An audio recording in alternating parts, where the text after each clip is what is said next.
Hello students, मैं चंद्र प्रकाश सोलंकी आपका apex classes के डिजिटल प्लेटफॉर्म पर हार्दिक स्वागत करता हूं। स्टूडेंट्स, आज हम स्टार्ट करने वाले हैं एक नया टॉपिक, लेंस की समता।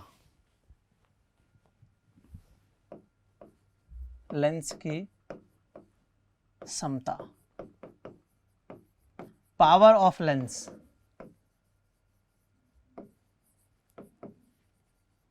क्या होता है लेंस की समता और पावर ऑफ लेंस? किसी लेंस की समता को हम कैसे बताते हैं, किसकी ज़्यादा होगी, किसकी कम होगी, या समता से समझते क्या है हम? लेंस की समता से क्या है? हमारी समता, हम क्या कितना उठा सकते हैं, उस हिसाब से हमारी वो समता हो जाती है। इसमें समता से क्या मतलब, लेंस का समता से क्या लेना देना? तो देखिए, लेंस क्या करता है, प्रकाश किरणों को जो आ रही है इस पर, उसको मोड़ देता है। या तो अभिसारित कर देता, मान लो समांतर प्रकाश किरण, या तो अभिसारित कर देगा या अपसारित कर देगा। तो लेंस के अंदर यही तो एक गुण है काम करने का। तो लेंस की समता, वो ज़्यादा लेंस अधिक समतावान होगा जो ज़्यादा अपसारित कर दे, ज़्यादा मोड़ दे, ज़्यादा कोण पर मोड़ दे। यस, यही है लेंस की समता। लेंस की समता से यही मीनिंग निकलता है। ज़्यादा लेंस की क्षमता से हम ये समझेंगे, ये वाला जो लेंस है ये प्रकाश किरणों को ज़्यादा मोड़ता है किसी दूसरे वाले से, जिसकी क्षमता कम है उससे ज़्यादा मोड़ता है, प्रकाश किरणों को ज़्यादा अभिसारित या ज़्यादा अपसारित करता है। जैसे कि मैं बात कहूँ, एक लेंस बना के दिखाऊं, तो एक तरीके से ये प्रकाश किरणों को अपसारित या अभिसारित करने की माप है। क्षमता क्या है? प्रकाश किरणों को, लेंस द्वारा प्रकाश किरणों को अपसारित और अभिसारित करने की माप है। कितना अपसारित और कितना अभिसारित करता है, ये लेंस की क्षमता से पता चलता है, ज़्यादा कर रहा है, कम कर रहा है। ओके, जैसे मैं एक बात बताऊं, ये लेंस बनाए, मुख्य अक्ष बनाई, एक प्रकाश किरण मैंने ली, ये मुख्य अक्ष से समांतर। अब ये प्रकाश किरण जो मुख्य अक्ष से समांतर, वो फोकस से होते हुए जाएगी, तो हमने फोकस से माना यहां पर, ये फोकस हो गया, ठीक है। अब समांतर प्रकाश किरण फोकस से होते हुए रवाना कर दीजिए, तो ये प्रकाश किरण जो है इस तरीके से ये चली जाती है। ये लेंस ने ऐसा काम किया।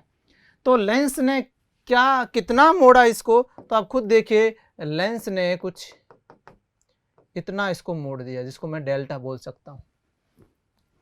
तो ये जितना ज़्यादा मोड़े, यही उसकी क्षमता है, ये मोड़ना ही उसका एक गुण है।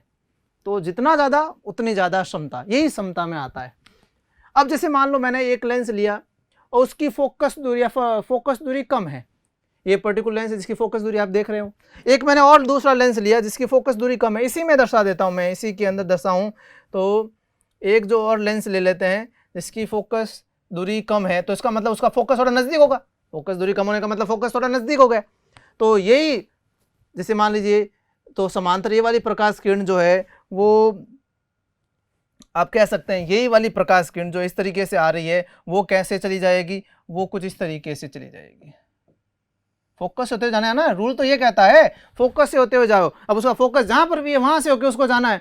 तो अगर आपने एक लेंस, ये दो फोकस नहीं होते एक लेंस में, ये दो कंडीशन अलग अलग बता रहा हूं, है ना। पहले एक अलग लेंस था, उसकी फोकस दूरी ये थी, तो उसका फोकस यहाँ पर बड़ी दूरी थी। अब दूसरा लेंस लिया है मैंने जिसकी फोकस दूरी थोड़ी सी कम है पुराने वाले से, तो ये फोकस दूरी कम है, तो फोकस थोड़ा नज़दीक आ गया। तो उस केस में देखो कहाँ से होके जाएगा। अब आप तुलना कीजिए, अच्छे से तुलना कीजिए कि किसमें ज़्यादा मोड़ा, इस केस में ज़्यादा मोड़ा या फिर इस केस में ज़्यादा मोड़ा। तो आप देख रहे हैं जिस केस में फोकस दूरी कम है, उस केस में लेंस द्वारा प्रकाश किरण को ज़्यादा मोड़ा गया। तो इसका मतलब क्षमता ज़्यादा किसकी, ज़्यादा काम कौन कर रहा है? कम फोकस दूरी वाला लेंस, तो इसकी क्षमता ज़्यादा है। तो फोकस दूरी कम, क्षमता ज़्यादा। कम फोकस दूरी, यह देखिए सिद्ध हो चुका है, कम फोकस दूरी, क्षमता ज़्यादा, और इसका उल्टा, ठीक है। ये है, ये माप ही क्षमता को दर्शाता है, ठीक है। तो ये है लेंस की क्षमता से जो हम समझते हैं, ये वाली बात, ठीक है। अब लेंस की क्षमता का जो एक सिस्टमेटिक परिभाषा की अगर बात करें और एक सूत्र की बात करें, तो अब नेक्स्ट हम देखते हैं लेंस की समता का सूत्र और उसकी पहले परिभाषा, परिभाषा से ही मिलने वाला है सूत्र। तो लेंस की जो समता होती है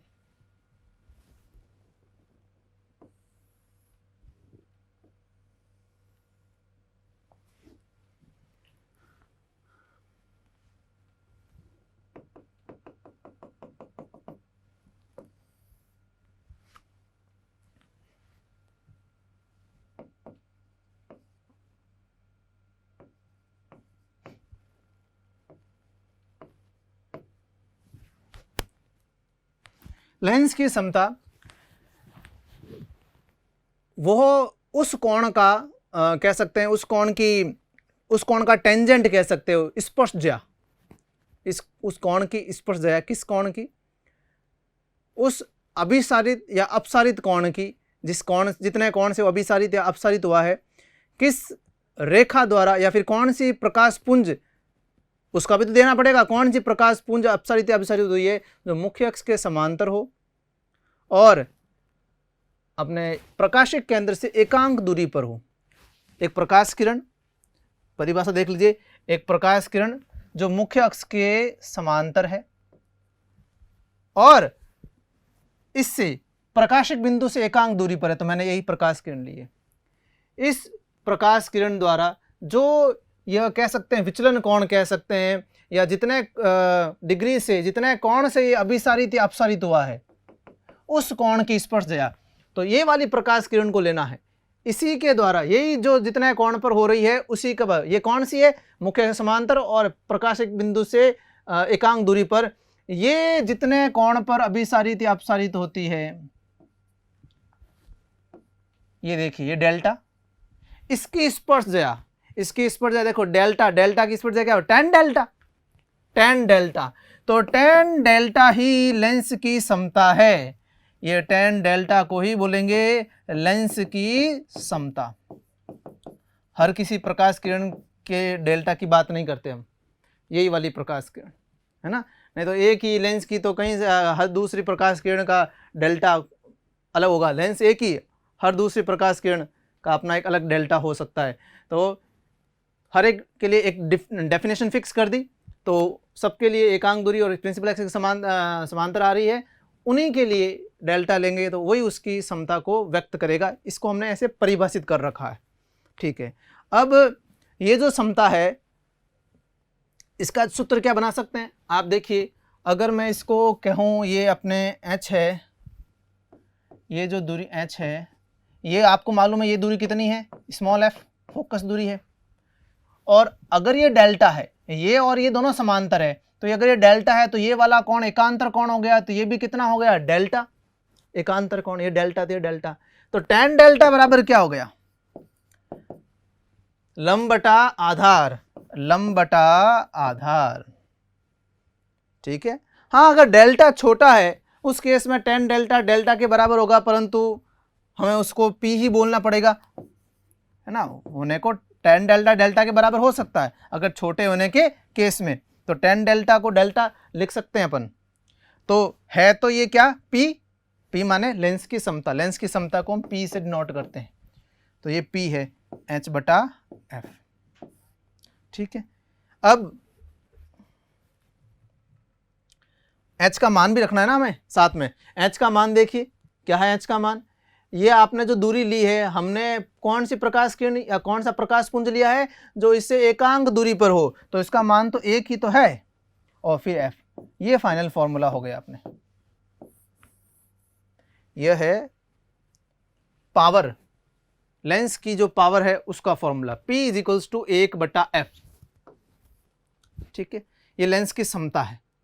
अब आप देखेंगे कि लेंस की जो समता है वो एक तरीके से फोकस दूरी का व्युत्क्रम ही है, फोकस दूरी का व्युत्क्रम। फोकस दूरी को एकदम उल्टा कर दिया, 1/f कर दिया, यही लेंस की समता है। तो लेंस की समता का पूरी तरीके से फोकस दूरी पर निर्भर है। तो इसका मतलब फोकस दूरी जैसे जैसे जिस पर निर्भर होती है, उसका साइन जिस पर निर्भर है, वो जिस भौतिक राशियों पर निर्भर करती है, वैसे के वैसे जो है पावर जो है, क्षमता जो है, वैसे के वैसे निर्भर करेगी। देखिए पावर का अगर साइन अगर माइनस है तो इसका मतलब कौन सा लेंस है? माइनस के लिए, फोकस दूरी के लिए माइनस कौन सा होता है, किसके लिए होती है माइनस, अवतल लेंस के लिए। तो इसका मतलब माइनस है, क्योंकि आप खुद देखिए माइनस आया कैसे होगा, जब फोकस दूरी को माइनस रखा होगा। फोकस दूरी को माइनस क्यों रखा, क्योंकि अवतल दर्पण लेंस था, अवतल लेंस था तो ये माइनस, फिर माइनस रखा तो ये मान आया माइनस। तो इसका मतलब इसका माइनस, जब ये माइनस होगा तो ये भी माइनस का आएगा, है ना। ये प्लस होगा तो ये भी उस समय क्या होगा, प्लस का होगा। तो इस चीज़ से अपन समझ सकते हैं। और जैसे आपने लेंस मेकर फॉर्मूला पढ़ा है, लेंस निर्माण सूत्र, उसके अंदर फोकस दूरी किस किस में निर्भर करती थी, वैसे के वैसे ये भी निर्भर करती है। लेंस मेकर फॉर्मूला के अंदर 1/f बराबर होता है μ2 1 - 1 1/r1 - 1/r2। तो उसके अंदर 1/f को p नहीं लिख सकते क्या, तो वो समता का फॉर्मूला हो गया। तो वैसे वैसे समता भी उन्हीं चीज़ों पर निर्भर करती है जिस पर कौन करता है, f। तो इसका जो चिन्ह है पॉजिटिव चिन्ह, पॉजिटिव चिन्ह है इसका प्लस p। अगर p प्लस का हो, ये अगर पॉजिटिव हो तो कौन सा जो हो जाएगा लेंस हो जाएगा उत्तल लेंस, और p माइनस का हो तो हो जाएगा अवतल लेंस। सेम क्या किसकी तरह, फोकस दूरी की तरह, ठीक है। हाँ, अब इसके मात्रक के बारे में बात करें तो इसका मात्रक देखिए, पावर का मात्रक, समता का मात्रक क्या होगा, 1/f सूत्र है, f फोकस दूरी है, दूरी का ऐसा ही मात्रक मीटर होता है, तो ये है मीटर इनवर्स, नीचे मीटर है तो मीटर इनवर्स कह सकते हैं, समता का मात्रा है। और डायोप्टर, डायोप्टर ये ज़्यादा काम में लिया जाता है लेंस की समता के लिए। डायोप्टर कैपिटल D से इसको शो करते हैं, ठीक है। तो ये मात्रक ज़्यादा काम में लेते हैं, वो भी है, ठीक है। और ये डायोप्टर है तो भी राइट है। ओके, एक और बात मुझे आपको बतानी है, जैसे कि मान लीजिए किसी ने कह दिया फोकस दूरी 25 सेंटीमीटर है, तो आप समता ज्ञात कीजिए। तो जल्दबाजी में बच्चे 1/ यहाँ पर 25 लिख देंगे, क्योंकि फोकस दूरी 25 है, ठीक, साइन के साथ में 25 मान लीजिए, जो कि, और हाँ जो भी आंसर आएगा वो उनको डायोप्टर में लिख देंगे, क्योंकि मात्रक है ना, ज़्यादा प्रचलित मात्रक ये है डायोप्टर, तो डायोप्टर में लिख देंगे, जो कि होता है रॉन्ग। डायोप्टर मात्रक तभी लगेगा जब फोकस दूरी को आपने मीटर में लिया है। आप डायोप्टर तभी लगा पाएंगे पीछे जब फोकस दूरी आपने मीटर में ली है। आपने सेंटीमीटर में रख दिया, ज़्यादातर यहाँ पर मिस्टेक कर ही जाते हैं बच्चे। तो आपको हमेशा फोकस दूरी को मीटर में यहाँ पर रखना है, ताकि आपका डायोप्टर में आंसर आ सके, आप डायोप्टर में लिख सकें उसको, अदरवाइज नहीं लिख पाएंगे डायोप्टर के अंदर, है ना। एक और बात, जैसे आप डायोप्टर में मान पड़ा है, अगर आपकी फोकस दूरी आई है, डायोप्टर का मान आ गया, तो आप फोकस दूरी निकाल देंगे, तो जो फोकस दूरी आएगी वो मीटर में आएगी। ये आप चीज़ समझते हैं इस चीज़ को। तो ये अपन ने लेंस की समता से संबंधित बातें की, जो कि सिंपली फोकस दूरी का व्युत्क्रम, मात्रक, डायोप्टर और समता होती क्या है, उससे हम क्या मतलब समझते हैं, और समता से लेंस के का मतलब लेंस की कौन सी समता है, उससे भी वो भी हमने बात कर ली। अब हम जो है बात करेंगे, जब 2 या 2 से ज़्यादा लेंस को सटा के रख देते हैं, पास में रख देते हैं, तब क्या होता है, जो उसकी नई फोकल लेंथ क्या बन जाती है, हमें ये निकालना है। तो हम पढ़ रहे हैं लेंसों का संयोजन। आपने देखा होगा कहीं कैमरा के अंदर एक लेंस नहीं लगा होता है, कई सारे लेंस लगे होते हैं, है ना। वो हमारे उद्देश्य के लिए, कोई ना कोई उद्देश्य के लिए, अगर हमें ज़्यादा दूर का देखना है अच्छे से, तो उस हिसाब से हम एक लेंस से हमारा काम चलता नहीं है, तो हमें 1-2 लेंस और भी अटैच करते रहते हैं आगे कैमरे के आगे, या फिर अंदर ही कैमरे के अंदर ही इनबिल्ट कुछ लेंस लगे होते हैं। एक लेंस जरूरी नहीं एक ही लेंस हो। तो लेंसों का संयोजन कुछ सोच के किया जाता है ना। कोई मान लो कोई एक फोकस दूरी का चाहिए लेंस, अब वो फोकस दूरी का लेंस आपके पास नहीं है, बट आपके पास कई सारे अलग अलग फोकस दूरी के लेंस है, तो आप उनको, अगर आपको मालूम है संयोजन किस तरीके से करना चाहिए, संयोजन का सूत्र आपको मालूम है, तो आप कोई भी 2 लेंस को सटाकर एक ऐसा लेंस बना सकते हैं जिसकी फोकस दूरी आपको, जिस फोकस दूरी का लेंस आपको चाहिए था, है ना। सेम रेजिस्टेंस के अंदर, प्रतिरोध में आप कैसे करते थे, जैसे मान लीजिए 4 ओम का प्रतिरोध चाहिए, नहीं है उस समय, बट 3 का 1 है, 1 का 1 है, तो आप 3 और 1 वाले को आप सीरीज में, श्रेणी क्रम में जोड़ दो, तो आपको 4 ओम के प्रतिरोध का फायदा मिल गया है। 4 ओम का प्रतिरोध आ गया एक तरीके से, वो एक 4 ओम का एक प्रतिरोध मानो, या 3 और 1 को श्रेणी क्रम में बोलो, दोनों ही बात एक ही है। तो इस तरीके से हमें, इस वजह से हमें लेंसों का संयोजन करना पड़ता है ताकि हम कोई एक नई फोकस दूरी का लेंस, एक लेंस बना सकें। ठीक है, तो हम दो लेंस लेते हैं, लेंसों का संयोजन, कॉम्बिनेशन ऑफ लेंस।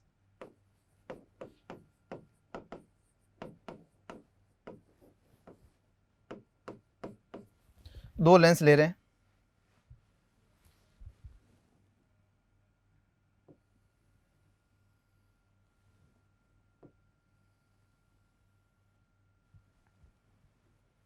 एक लेंस ये हो गया, एक और दूसरा लेंस ले लीजिए जो इसको स्पर्श करते हुए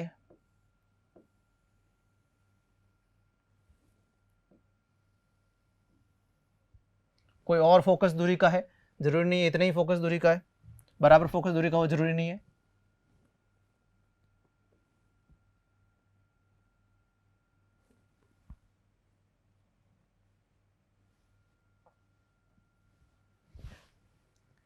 ये दो लेंस,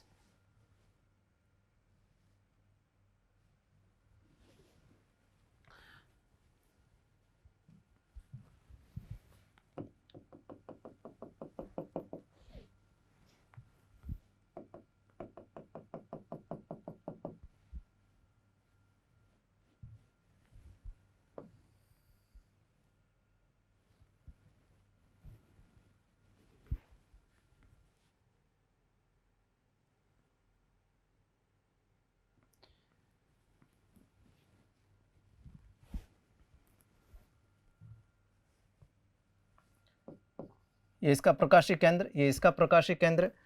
दोनों लेंसों का नाम दे दीजिए। इस वाले लेंस को मैं L1 लेंस बोल देता हूँ, इस वाले लेंस को L2 लेंस बोल देता हूँ। इस वाले लेंस की फोकस दूरी मान लीजिए f1 है, इस वाले लेंस की फोकस दूरी मान लीजिए f2 है। ठीक है, अब ये दोनों लेंस जो है, इन दोनों लेंस से कोई एक वस्तु रखी हुई है इसके सामने, अब हमें देखना है उसका प्रतिबिंब कैसा बनेगा। ठीक है, फिर डेरिवेशन स्टार्ट करेंगे। तो सबसे पहले एक वस्तु मान लीजिए, एक वस्तु यहाँ पर रखी हुई है, ये वस्तु O जिसे कह दूं मैं, ऑब्जेक्ट। इसका प्रतिबिंब कहाँ बनेगा, कैसा बनेगा? तो अब सबसे पहले इससे निकलने वाली दो प्रकाश किरणों का अध्ययन करते हैं। एक प्रकाश किरण आपको मालूम है हम कौन से लेने वाले हैं, ये वाली लेंगे जो सबसे सुविधाजनक, ये देखिए, क्योंकि बिना मुड़े ये सीधी निकल जाती है। तो एक प्रकाश किरण ये ली है ना, यहाँ पर आने के बाद वो बिना मुड़े सीधी निकल जाएगी इस तरीके, वो प्रकाशीय केंद्र पर आपतित हो रही है। ओके, एक और प्रकाश किरण लेना पड़ेगा। तो एक प्रकाश किरण कुछ इस तरीके से ले लीजिए। ठीक है, एक प्रकाश किरण इस तरीके से इस पे आपतित होती है। हाँ, इस पे दो बार अपवर्तन होगा, और आपको मालूम है एक उत्तल लेंस से इस तरीके से अपवर्तन होगा तो कैसे मुड़ेगी, हमें दो बार करने की जरूरत नहीं, हमें डायरेक्ट मालूम है ये नीचे की तरफ बैंड हो जाएगी। दो बार होने के बाद में फाइनली ये नीचे की तरफ ही बैंड होने वाली है। तो ये देखिए इस तरीके से। ठीक है, अब ये दूसरे लेंस पर आई है तो दूसरा लेंस फिर इसका अपवर्तन करेगा और फिर इसको मोड़ के नीचे की तरफ डाल देगा।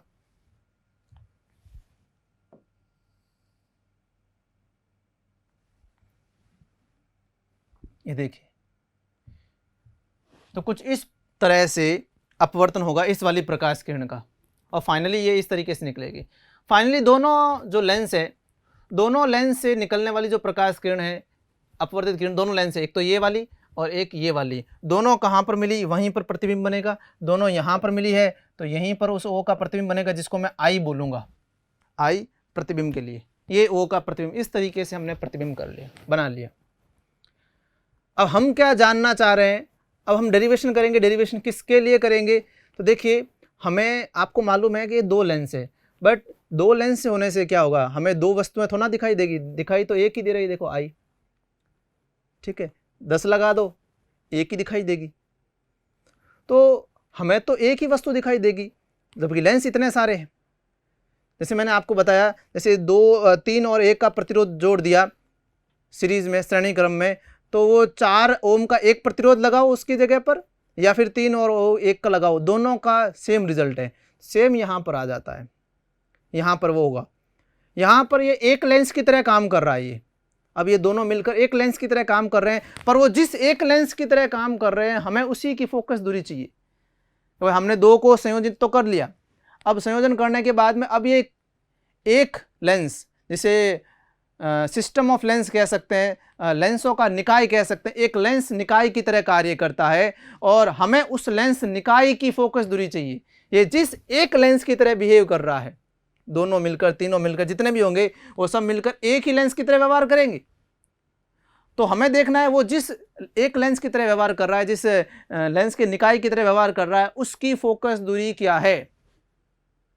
ठीक है, हम उसकी फोकस दूरी निकाल देंगे और उसी वही फोकस दूरी का सूत्र हमें चाहिए, जिसको हम प्रभावी फोकस दूरी भी कह सकते हैं, है ना। निकाय की फोकस दूरी, लेंसों के निकाय की फोकस दूरी को आप प्रभावी फोकस दूरी भी कह सकते हैं। वो सूत्र मिल जाने पर हम दो जो लेंस लिए उसकी फोकस दूरी से उसका रिलेशन मिल जाएगा, तो कभी भी हम एक अपने मन चाहे फोकस दूरी का लेंस बना सकते हैं बिना वो एक लेंस के।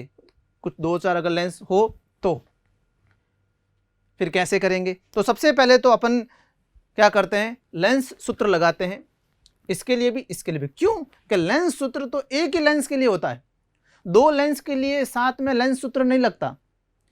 तो पहले L1 लेंस के लिए मुझे लेंस सूत्र लगाना पड़ेगा, फिर L2 लेंस के लिए लेंस सूत्र लगाना पड़ेगा।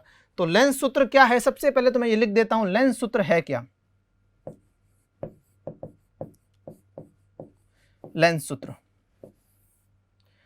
1/f बराबर 1/v माइनस 1/u। तो अगर मैं L1 के लिए लेंस सूत्र लगाऊं तो मुझे L1 लेंस की फोकस दूरी मालूम होनी चाहिए, मालूम है। L1 लेंस के लिए प्रतिबिंब की स्थिति और बिंब की स्थिति, हम प्रतिबिंब की स्थिति और बिंब की स्थिति तभी निकाल पाएंगे जब हम प्रतिबिंब और बिंब पता कर पाएं L1 लेंस के लिए प्रतिबिंब और बिंब क्या है। आपको लगेगा सर पता ये बिंब और प्रतिबिंब, बिंब ओ है और प्रतिबिंब आई है, जबकि ऐसा नहीं है। इन दोनों लेंस के लिए प्रतिबिंब और बिंब एक जैसे नहीं है। तो इसका मतलब हमें ये सूत्र लगाने से पहले किसी भी लेंस के लिए हमें उसके प्रतिबिंब और बिंब के बारे में जानना पड़ेगा कि इसका प्रतिबिंब और बिंब कौन है, तभी सूत्र लगा पाएंगे। क्योंकि v और फिर u कैसे लगाएंगे, उसमें v का मान और u का मान क्या रखेंगे। तो सबसे पहले मैं L1 लेंस के लिए बात करता हूं कि L1 लेंस के लिए प्रतिबिंब कहाँ है और बिंब कहाँ है। ठीक है,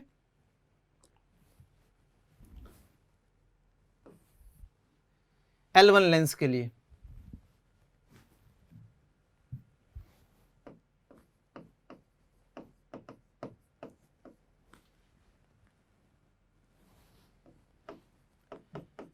तो सबसे पहले L1 लेंस के ऊपर आते हैं भाई। अब L1 लेंस का बिंब क्या है और प्रतिबिंब क्या है। तो मैंने जैसे पिछले वाले डेरिवेशन में भी आपको बताया है ये चीज़ कि L1 लेंस के लिए प्रकाश किरण आ रही है ऐसे, दो प्रकाश किरण, एक यूँ आई है एक ऐसे ऐसे आई L1 लेंस पे। तो L1 लेंस चाहेगा मेरा बिंब कहाँ पर है, तो L1 लेंस अपनी आने वाली प्रकाश किरणों को वापस भेजेगा, जाओ मेरे ऊपर आने वाली प्रकाश किरण जाओ वापस, और जहाँ पर पीछे बढ़ाएगा और जहाँ पर मिलेगी तो वो L1 लेंस के लिए बिंब हुआ। तो पीछे गई, ये वाली पीछे गई, देखो यहाँ पर, तो L1 लेंस के लिए बिंब हुआ O। तो इसके लिए बिंब क्या है, O बिंब है, जो कि कैसा है, वास्तविक है। वास्तविक में पीछे बढ़ाने पर ये देखो O पर मिली है, वास्तविक बिंब हुआ। ठीक है, अब इसके लिए प्रतिबिंब सेम वही बात, इससे निकलने के बाद जो प्रकाश किरण जो इस पर आई है उससे निकलने के बाद कहाँ पर मिलती है, तो जहाँ पर मिलेगी वहाँ पर हम कहें प्रतिबिंब बनेगा। तो आप कहेंगे सर ये प्रकाश किरण ऐसे ये मिली, नहीं, प्रकाश किरण L1 से ऐसे निकली है, बट इसका ये यहाँ पर ऐसे मुड़ना ये L2 के कारण हुआ है, इसमें L1 का कोई हाथ नहीं बेचारेगा। तो इसका मतलब हमें तो L1 के लिए समझना है, सूत्र तो L1 के लिए चाहिए, L2 यहाँ पर कर क्या रहा है, L2 को भूल जाओ। अब देखो L1 इसको कहाँ पर भेजेगा, सिर्फ L1 की ताकत देखनी है, L1 इसको कहां पर भेजेगा, तो L1 कहां पर भेजेगा, अगर सिर्फ L1 होता तो इसको कहां पर भेजता,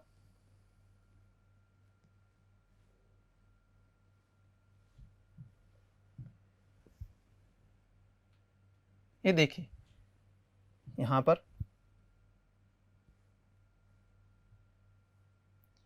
तो आप देख पाएंगे दोनों के दोनों प्रकाश किरण जो है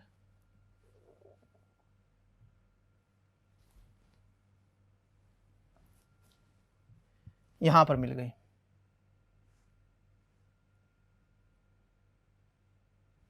और यहां पर अगर L1 होता तो प्रतिबिंब यहां बनाता। इसको मैं बोलता हूं आई डैश। बना नहीं है इन दोनों की वजह से, सिर्फ L1 की वजह से बना है। तो हमें L1 का फॉर्मूला लगाना है, तो मुझे सिर्फ L1 की कहानी चाहिए, L2 की नहीं चाहिए। L2 ने बीच में क्या किया ये हमको नहीं चाहिए। ठीक है, अब कुछ चीज़ें यहाँ पर मैं पहले से ही बता दूं कि जैसे ये देखिए प्रतिबिंब बिंब है, तो बीचों बीच में से ये दूरी बता दीजिए, ये कौन सी दूरी हो गई। अगर बिंब है तो बिंब से दूरी क्या होती है, ठीक है, u। मान लिया ये u दूरी है बिंब से, बीच में से लेंगे कहीं से एक, जैसे यहां पर ये दूरी रही, देखो ये किसकी, प्रतिबिंब की दूरी है। इसको हम किससे डिनोट कर देते हैं, v से। एक और दूरी है देखिए जो अब आई है,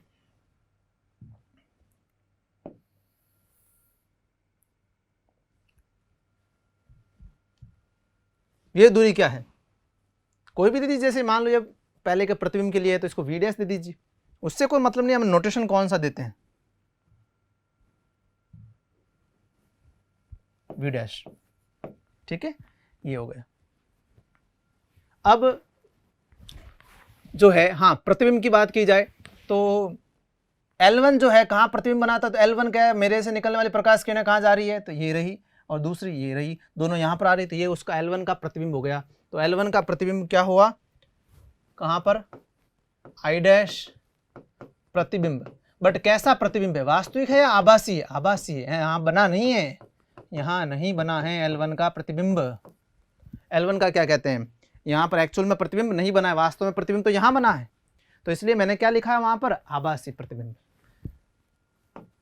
अब समझ में आ गया होगा। अब जब इनके बिंब और प्रतिबिंब के बारे में बात हो गई, पता चल गया बिंब कौन है प्रतिबिंब कौन है, तो अब मैं u और v बता सकता हूं। अगर इसके लिए बिंब L1 के लिए o है, क्या नाम है, o है प्रतिबिंब, तो इसके जो क्या कह सकते हैं, बिंब की दूरी जो हो गई वो क्या हो जाएगी, u हो जाएगी।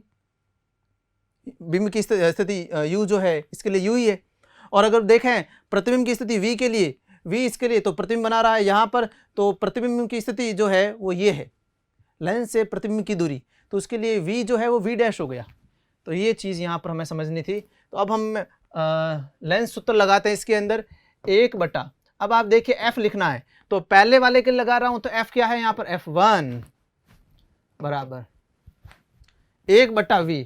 प्रतिबिंब की स्थिति, इस वाले के लिए प्रतिबिंब ये रहा, उसकी स्थिति v dash minus 1/u। 1/u का मतलब होता है बिंब की स्थिति, बिंब है इसके लिए o, जिसकी स्थिति है u। समीकरण नंबर 1, बहुत आसान है। ऐसा का ऐसा जो है हम काम करेंगे किसके लिए, लेंस नंबर 2 के लिए, L2 लेंस के लिए। सबसे पहले इसके लिए बिंब और प्रतिबिंब चुनते हैं भाई, कौन है इसके लिए बिंब। तो L2 पर जो प्रकाश किरण आई वो ऐसे आई, पहली ये और दूसरी प्रकाश किरण L2 पे ऐसे आई। L2 ने कहा वापस जाओ ताकि आप देख सकें कहाँ से आई हो तुम दोनों, ये गया इधर, ये गया इधर, ये कभी पीछे कभी मिलेगी नहीं।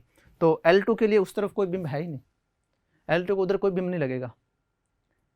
अब ऐसे कंडीशन में अपन क्या करते, जब एक तरफ जाकर उसके वास्तविक दिशा में जब नहीं मिले तो फिर उसकी उल्टी दिशा में बढ़ाओ, उल्टी दिशा में बढ़ाओ, तो उल्टी दिशा में बढ़ाया इसको, ये ऐसी दिशा में नहीं मिली तो इसको उल्टी दिशा में बढ़ाया, ये वाली इस दिशा में नहीं मिली तो इसको उल्टी दिशा में बढ़ाया। ये कहाँ पर मिली, I डैश। इस पर आपतित किरणें अपने वास्तविक दिशा में तो नहीं मिली पर पीछे बढ़ाने में मिल गई, मतलब दूसरी दिशा में बढ़ाने में मिल गई। इसका मतलब ये है प्रतिबिंब, I डैश प्रतिबिंब है इसका। ठीक है, तो प्रतिबिंब क्या, सॉरी बिंब है, I डैश इसका बिंब है। आपतित किरण को अभी तो हम आपतित किरण का देख रहे हैं ना, जो आई है उनका देख रहे हैं, तो ये बिंब के लिए बात हो रही है अभी कि जहां से आई है उनको वापस पीछे बढ़ाइए, नहीं मिल रही उधर तो इस तरफ बढ़ाइए, तो ये बिंब यहां पर मिला, तो क्या नाम है, ये हो गया बिंब, I डैश बिंब। बट आपको मालूम है ये बिंब नहीं है, तो फिर ये बिंब कैसा हुआ, आभासी। L2 के लिए बिंब है बट बिंब कैसा हुआ, आभासी। दूसरी बात करें, बिंब के बारे में बात हो चुकी है, अब हमें बात करनी है I2 के लिए प्रतिबिंब की। तो I2 से निकलने वाली प्रकाश किरण ये गई इधर, I2 से निकलने वाली ये गई इधर, और देखिए वास्तव में मिल रही है यहाँ पर। तो ये प्रतिबिंब हुआ पहली बात तो ये, क्योंकि अपवर्तित किरण यहाँ से निकलने के बाद मिलने ये यहाँ पर तो प्रतिबिंब है और एक्चुअल में यहीं पे बना है, तो ये वास्तविक प्रतिबिंब है, आई प्रतिबिंब है, और वो भी कैसा, वास्तविक।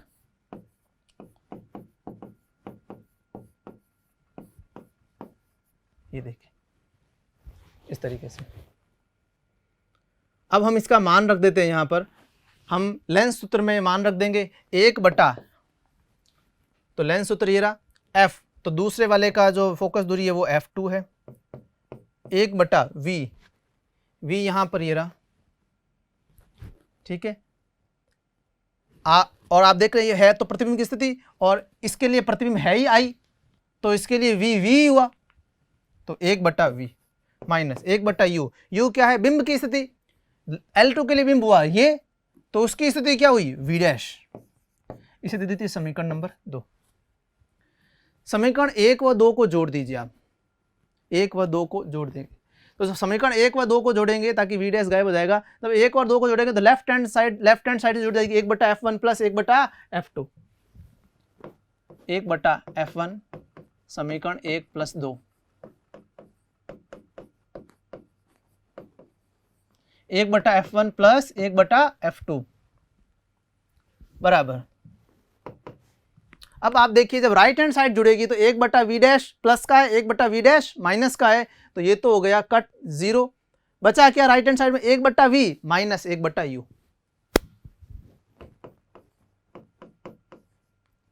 ठीक है, ये मिला। इसको आप समीकरण नंबर 3 दे दीजिए, ठीक है।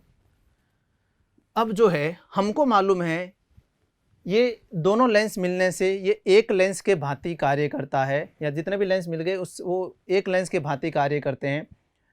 तो एक बार इसको एक लेंस की तरह मान लीजिए कि एक लेंस है, निकाय लेंस का एक निकाय है, एक लेंस का निकाय है कोई, ये कोई एक लेंस है,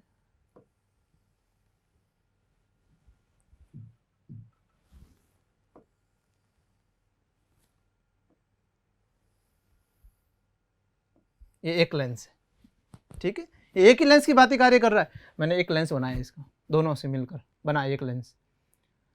अब हमें इस लेंस की फोकस दूरी, ये लेंस ऐसे बना हुआ नहीं है, ये माना गया लेंस है कि ये दोनों लेंस एक लेंस के भांति कार्य कर रहे हैं, तो मैंने एक इमेजिनरी लेंस बनाया है कि ये एक लेंस है और जिसका प्रभाव वही होगा जो इन दोनों को मिलाने पर होता है। मैंने एक वैसा लेंस बनाया है जिसका प्रभाव जो इसी तरीके से, जो अगर ये अकेला लेंस होता तो भी ये ऐसे ही काम करता है, इस वस्तु का प्रतिबिंब यहाँ पे बनाता, और दो लेंस मिल गए तो भी यही किया, तो मैंने वो लेंस बनाया है यहाँ पर, ठीक है।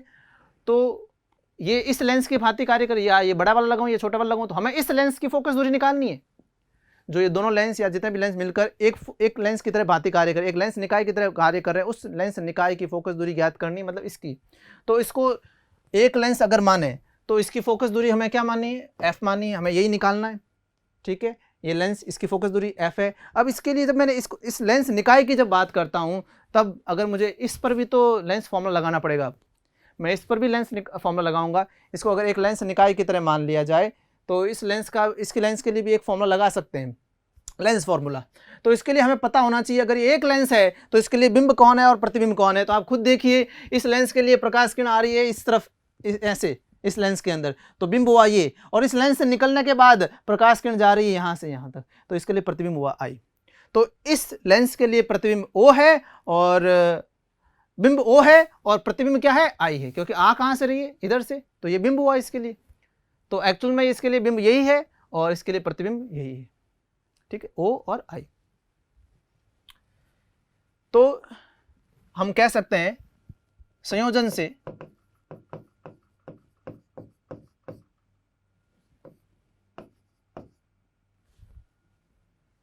बने लेंस निकाय, संयोजन से बने लेंस निकाय की फोकस दूरी f है, ठीक है। संयोजन से जो लेंस निकाय बना उसकी फोकस दूरी कितनी है, f।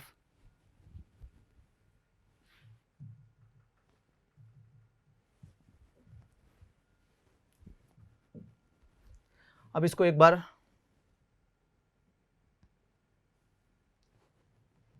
पीछे वाले को भी एक बार वो पुराने वाले लेंस को भी हटा देते हैं, उसकी अब कोई ज़रूरत नहीं है, वो सिर्फ समझने के हिसाब से था, तो उसको हटा के हमें फिर से समझना पड़ेगा।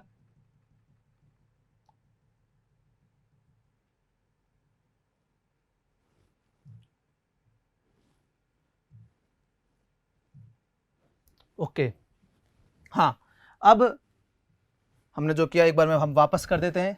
समीकरण 1 प्लस समीकरण 2, 1/f1 प्लस 1/f2 बराबर 1/v माइनस 1/u।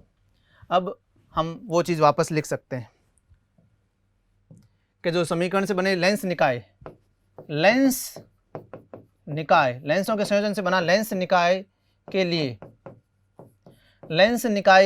लेंस सूत्र। अब लेंस निकाय के लिए लेंस सूत्र लगा दीजिएगा, तो कैसे लगाओगे?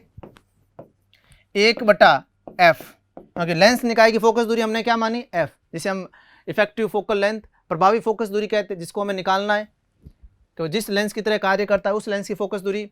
दूसरी बात, इसके अंदर हमें ज्ञात करना है, अच्छा, ऑब्जेक्ट, वस्तु और प्रतिबिंब के बारे में समझ गए। इसके जो लेंस निकाय का वस्तु यही है और प्रतिबिंब यही है, तो जब u वस्तु की दूरी स्थिति u और प्रतिबिंब की स्थिति v है इसमें, तो फॉर्मूला पूरा कर they complete. 1/v minus 1/u, v यहाँ पर v है और u यहाँ पर u ही है इस लेंस निकाय के लिए।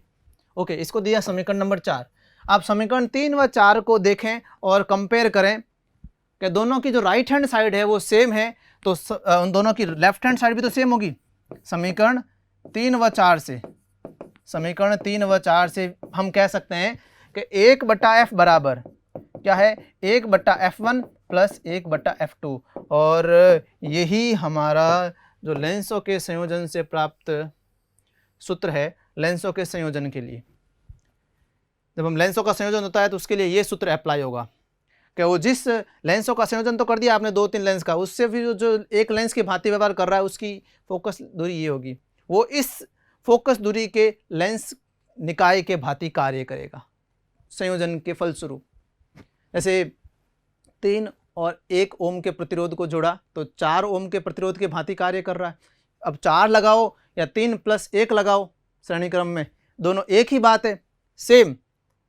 अगर मैं F1 और F2 का लगाऊं इस तरीके से तो भी वही काम होगा, 2 लेंस जोड़ दूं, और या फिर F का लगाऊं 1 तो भी वही बात होगी।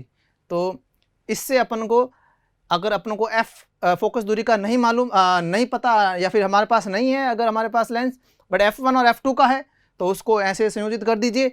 इस तरीके से संयोजित करोगे तो आपको वही F फोकस दूरी का लेंस आपके लिए वो बन जाएगा, वो इस तरीके से काम करेगा, वो संयोजन इसी तरीके से काम करेगा ताकि उसकी फोकस दूरी f हो। तो इसलिए हम ऐसा ये कार्य करते हैं। ओके, अब इसके अंदर आप कह सकते हैं, इसको फॉर्मूले को थोड़ा और ठीक से करें तो 1/f बराबर हो गया f1 f2 upon f1 plus f2, reciprocal कर दीजिए, f = f1 f2 upon f1 plus f2।